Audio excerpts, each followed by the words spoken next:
I'll say one sentence and then Chris goes. This might be David Fincher's best movie. Okay, Chris, go. Okay.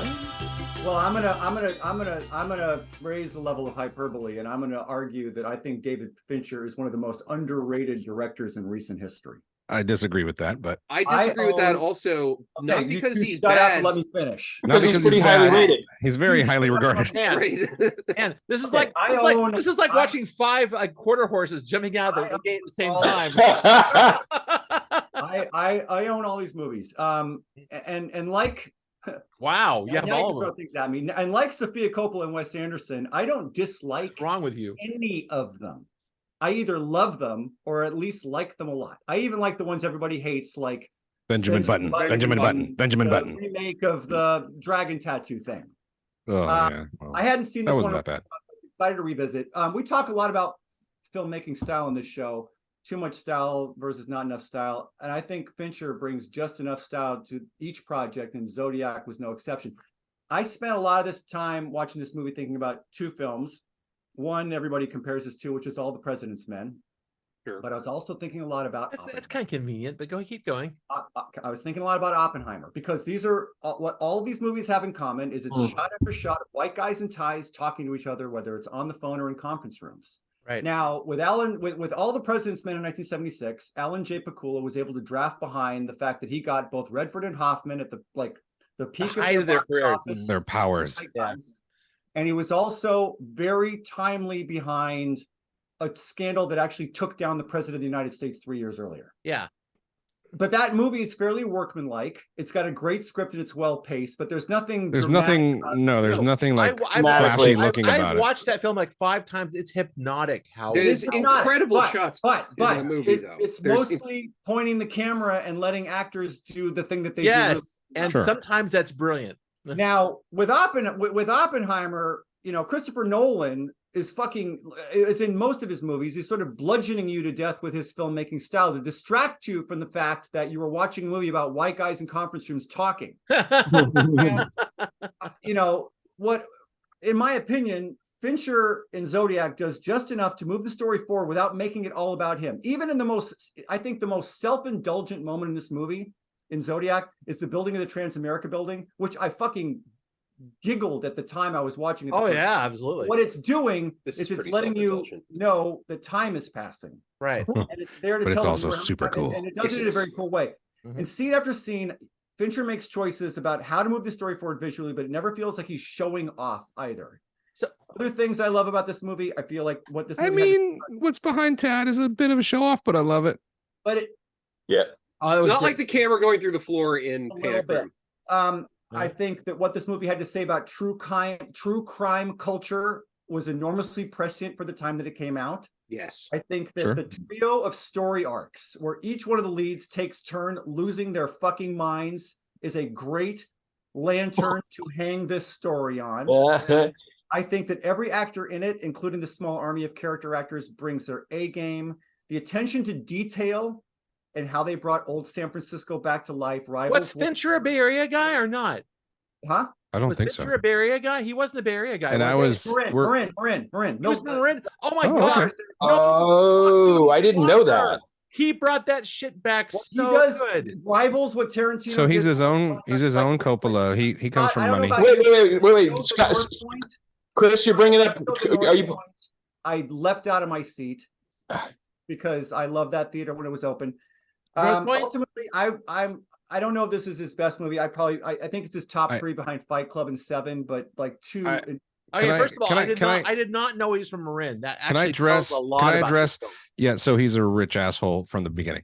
I want to say, Jared, you kind of drowned Chris out, and he did bring up Tarantino's Once Upon a Time in Hollywood, which I was totally going to bring up, Chris. Yes, because I feel like as excited as I know you were seeing that film recreate where you lived when you were a kid, I was never more hyped than when this movie began, and I realized we were just going to be soaking in basically Sonoma, Marin, and San Francisco, which is I never lived anywhere else. Gensler Diamonds, the store with the heart.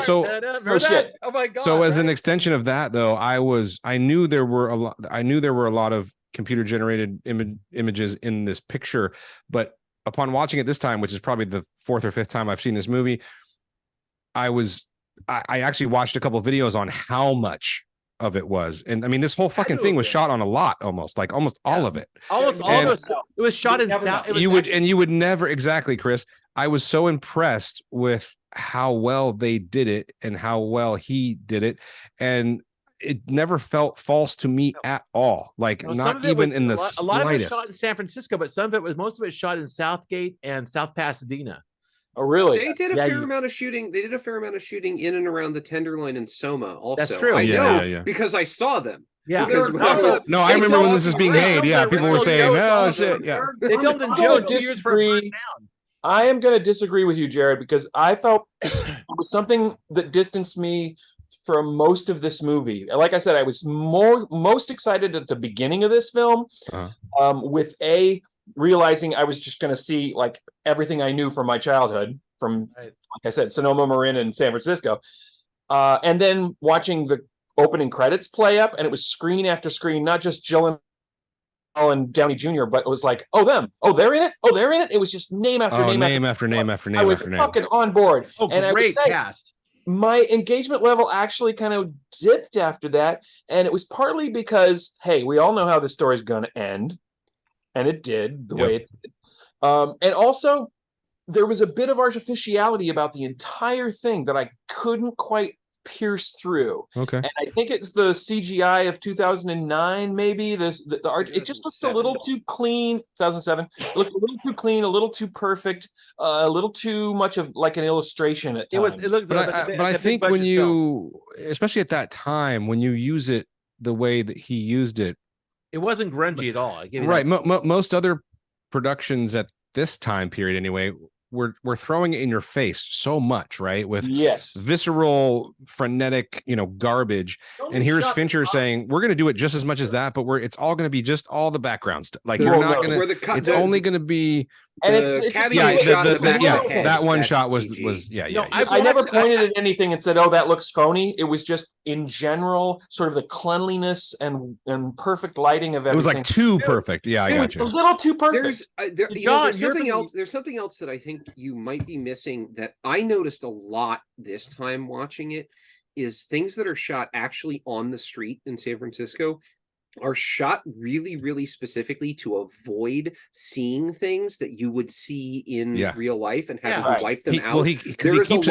There's a lot of things that are where they're shot from a lower angle, and he keeps it close to the building. He keeps it close to like the facades of the building, so he doesn't. Poseidon Adventure. It's like we don't want to know that ship's actually in dry dock. San Francisco is one of those cities, actually one of the rare cities in the United States that actually hasn't changed that much.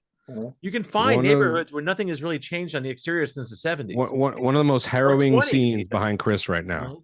And so, one of the things that struck me about this film, watching it, this is like the 5th time I've seen it, was it's a meditation on just complete failure. It's about how all the 3 main characters, Tashi and Gray Smith and the other guy, Avery. All tried to get obsessed with the Zodiac, and it fucks them up. It ends their life. It's about obsession as well and failure. Gray Smith is the only one who doesn't, at the end of this, turn out to have a totally fucked up life. I know. Like, in fact, he becomes a pretty successful author. Right. He becomes a very successful author. He has a good relationship with his kids. Like, but he's still got, it's still hard on him. You know what I mean? Absolutely. Yeah. But nonetheless, it was like, that was interesting because it ruined his marriage. A lot of these procedurals talking about serial killers, a lot like how the cop is going to find this guy and redeem himself, and how they're going to this investigative reporter is going to actually get the truth. This is about, no, it's never going to end. You're never going to get the truth. And it's never going to happen. And maybe this is sort of a segue to why I think it's my favorite Fincher film, because I'm a big fan of a lot of the Fincher films. There is there's a few of them that I actually absolutely don't like at all.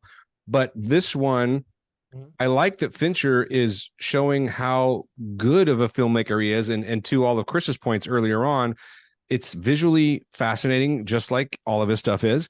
But it's also got this other thing where I don't think he's not like throwing his style in your face all the time, like Chris was saying. Grandstanding, and he's not great, but he's also not. There's what Scott was just saying. The storyline is not, there are heroes and villains, and that is it. It's so much more complex.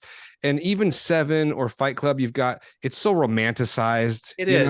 It's so all of the evil and all of the good and all of the violence is so romanticized in Fincher's films, and even in The Game, which I think is sort of underrated in Fincher's catalog. But I think it's a good film. One of my favorites of his, to be honest. But I still think this one feels more mature, and it feels more grounded, and it feels like the story propels it, and he's more interested in just capturing the story, the characters, and to an extent the obsession and the failure. And I think that is showing a filmmaker who doesn't care about the flashy garbage, which rolls back to the Herzog his ego up on stage. What Scott? Rolls back to the Herzog video about skateboarding, about failure. Yeah, well, throw a clip in, Scott. I'd like a minute to talk about not necessarily the film itself, but how I first saw this film. By all means. Because how I first saw this film really influenced how I felt about it for a long time. Oh no. So I saw this movie for the first time in the theater right after it came out.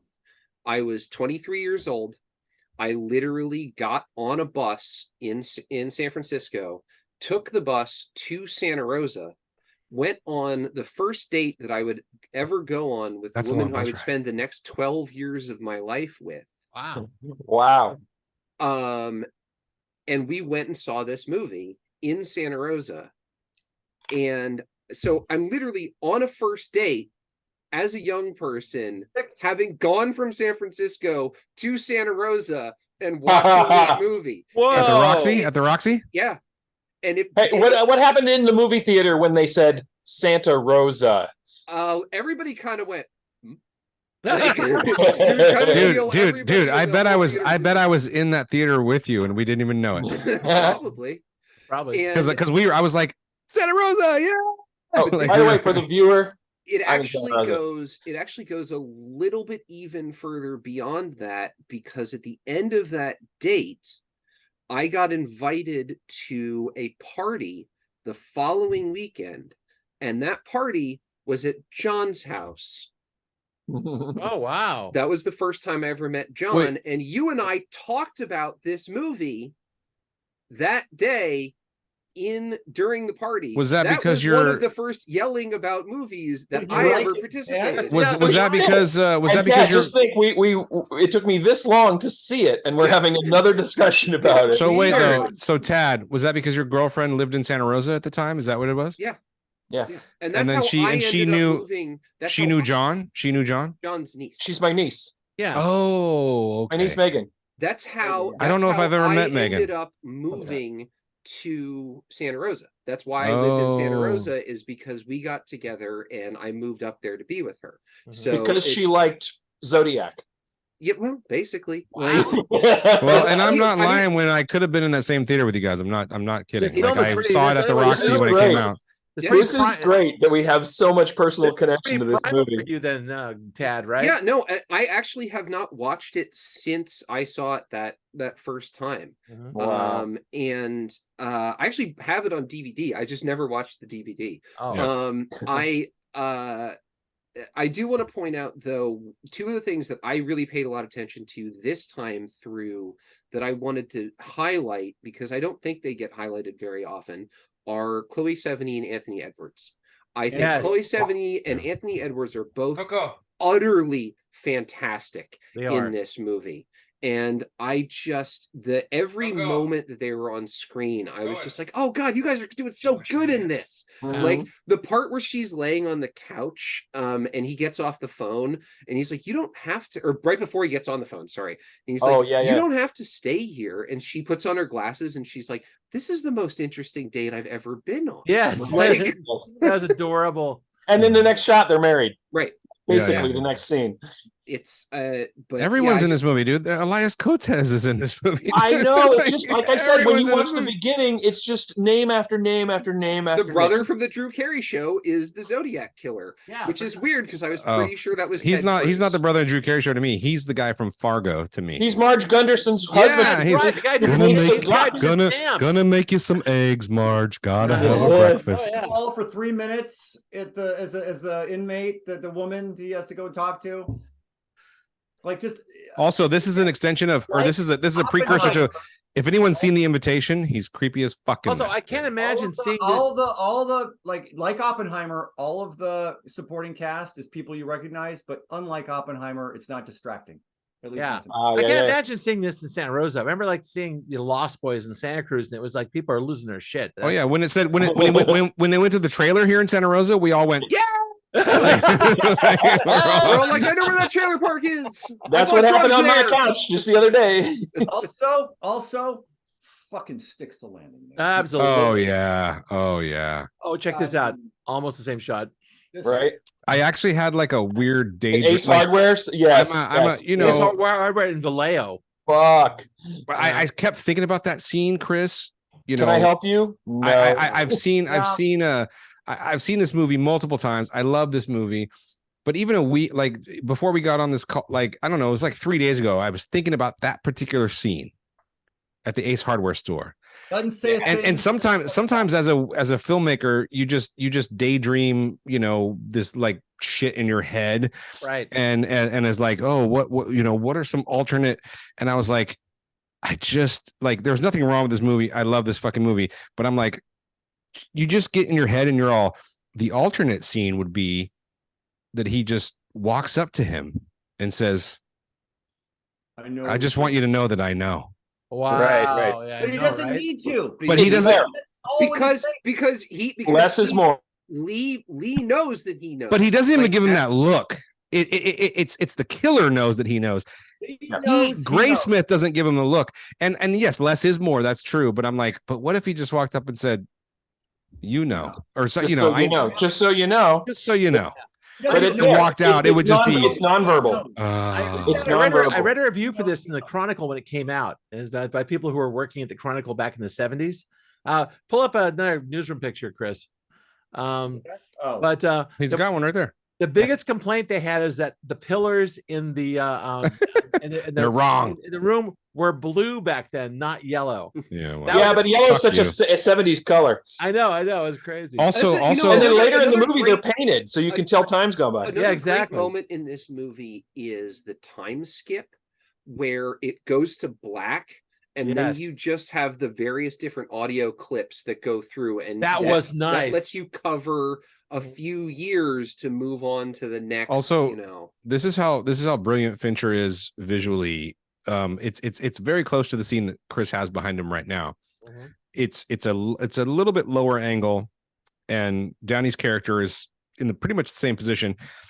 You know, Fincher, even in an office, he's like, I'm gonna do this thing where the connection of the triangle is going to be behind the character, and it's Right. got a short side and then a really, really long side on the other one. Right. And he's shooting it in such a way where Downey is right there. I was just looking at it going, this is just a shot with two guys talking, and it's visually fan-fucking-tastic. Like it's so like feng shui, like it just looks right. Yeah, it does. And I'm like, this is Fincher being like, I've thought about this and I'm gonna do this. Like, well, it's not, there's some good Yeah. classical, but it's not fancy. filmmaking- It's just there. There's some good classical filmmaking character stuff in those scenes too, because you have the moment where Downey's like, what are you doing? We talked about this. It starts with an L, and he's like, Downey's "Oh, so good in this. looming." Yes. And Yeah, so he looming? walks away. Yeah, And yeah, then yeah. the next scene is the one behind Chris, basically. And what's Downey doing? Looming. Like Right. Yeah. he's become the loomer as Graysmith is starting to understand more and more, and he's starting to understand the insight that he has into this. But- and Downey starts becoming the one who's looming over him.